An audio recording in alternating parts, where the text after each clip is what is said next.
السلام علیکم ورحمۃ اللہ وبرکاتہ۔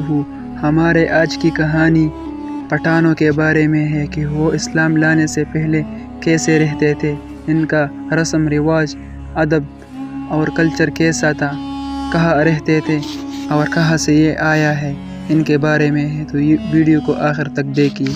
پٹھان دنیا کی تاریخ میں ایک ایسا قوم ہے جو اپنی جنگی مہارت، محبت، غیرت اور جذبے کے لیے مانا جاتا ہے۔ پٹھان لوگ جنگ میں اتنا مہارت رکھتا ہے کہ اس کے بارے میں بہت سے قصے مشہور ہیں۔ ایک بار افغانستان پر سکندر اعظم نے حملہ کیا اور سکندر اعظم نے 4 ماہ میں ساری دنیا کو فتح کر کے اپنی سلطنت میں شامل کیا، مگر ایک علاقہ رہ گیا تھا، پٹھانوں کا تھا۔ اس نے یہاں پر حملہ کیا تو تقریباً 8 ماہ جنگ کرنے کے بعد اس نے یہاں پر جیت حاصل نہیں کی۔ سکندر اعظم کی ماں نے اپنے بیٹے کو خط لکھا کہ آپ نے 4 مہینے میں بہت سے علاقے فتح کیے، مگر ایک علاقہ جو 8 ماہ میں فتح نہیں ہوا، یہ کیسے لوگ ہیں؟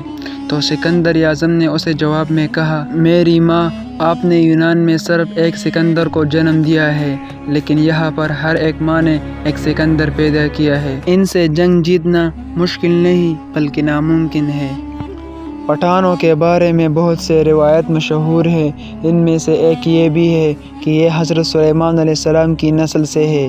حضرت سلیمان علیہ السلام کی ایک بیٹے کا نام تھا افغان، اور افغان نے اپنے باپ حضرت سلیمان علیہ السلام سے کہا تھا کہ مجھے جناتوں کی زبان سکھا دو، تو وہیں سے یہ شروع ہوا۔ اور بعض لوگوں کا کہنا ہے کہ جب بخت نصر نے بنی اسرائیل پر حملہ کیا تو وہیں سے یہ لوگ آ گئے تھے۔ پٹھانوں نے اسلام کیسے قبول کیا؟ ان کے بارے میں ایک روایت بہت زیادہ مشہور ہے کہ حضور اقدس صلی اللہ علیہ وسلم کے ایک صحابی نے جب پٹھانوں کو دیکھا تو صحابی نے حضور صلی اللہ علیہ وسلم کو بتایا کہ دنیا میں ایک ایسا قوم ہے جو غیرت، جذبے، عورتوں کا احترام سب کچھ کرتا ہے، حیا کرتا ہے، مگر صرف کلمہ نہیں پڑھتا، باقی ساری کام مسلمانوں کی طرح ہے۔ ان دوران پٹھانوں کا جو لیڈر تھا اس کا نام قیس عبد الرشید تھا، اور یہاں سے سارے پٹھانوں نے مل کر ایک ساتھ اسلام کو قبول کیا تھا۔ بات اگر جنگ کی جائے تو جنگ پٹھانوں کا پیشہ ہے۔ ایک مشہور شخص نے ایک بار کہا تھا کہ جنگ کے دوران پٹھان کو قابو کرنا ایسا ہے جیسا کہ شیر کے منہ میں اپنا ہاتھ ڈالنا۔ ان کو قابو کرنا کسی کا کام نہیں ہے۔ جنگ کے دوران پٹھان لوگ کوئی بھی جنگ نہیں ہارتے، وہ جنگ کے لیے مشہور تھے۔ پٹھان لوگوں نے بہت سی ممالک پر اپنا حکومت چلایا ہے، ان میں سعودی عرب پر تقریباً 700 سال حکومت کی ہے۔ خراسان یعنی افغانستان پر ابھی بھی حکومت کرتا ہے۔ اس کے علاوہ ایران پر بھی حکومت کیا ہے۔ پاکستان اور افغانستان پر پہلے بھی حکومت کیا ہے جب یہ خراسان تھا۔ 1920 میں جب خلافت عثمانیہ ختم ہوا تو اس کے بعد جب روس سپر پاور بن گیا تو اس نے افغانستان پر اٹیک کیا، اور تقریباً 20 سال جنگ لڑنے کے بعد افغانستان نے روس کو شکست دی۔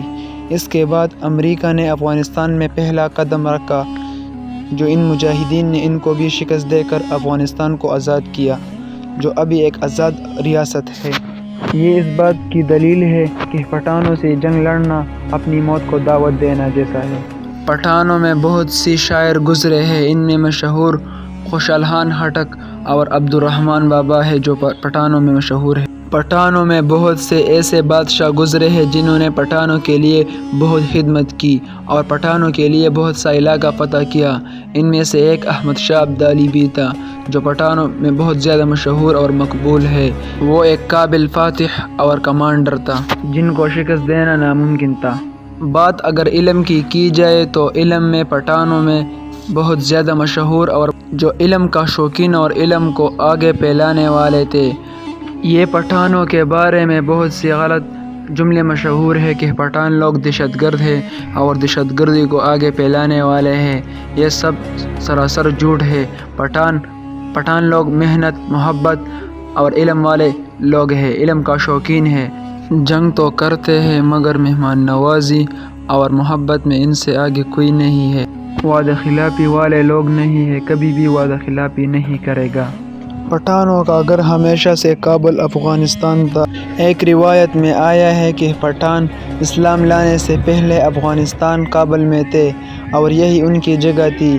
ان کے رسم رواج سارے طریقہ کار پٹھانوں کے اسلام کی طرح تھی، مگر صرف فرق یہ تھا کہ وہ لوگ کلمہ نہیں پڑھتے تھے۔ ہماری یہ چھوٹی سی ویڈیو پٹھانوں کے بارے میں ہے۔ اگر آپ کو ویڈیو اچھی لگی تو ویڈیو کو لائک شیئر ضرور کرے گا اور چینل کو سبسکرائب کرے گا۔ شکریہ۔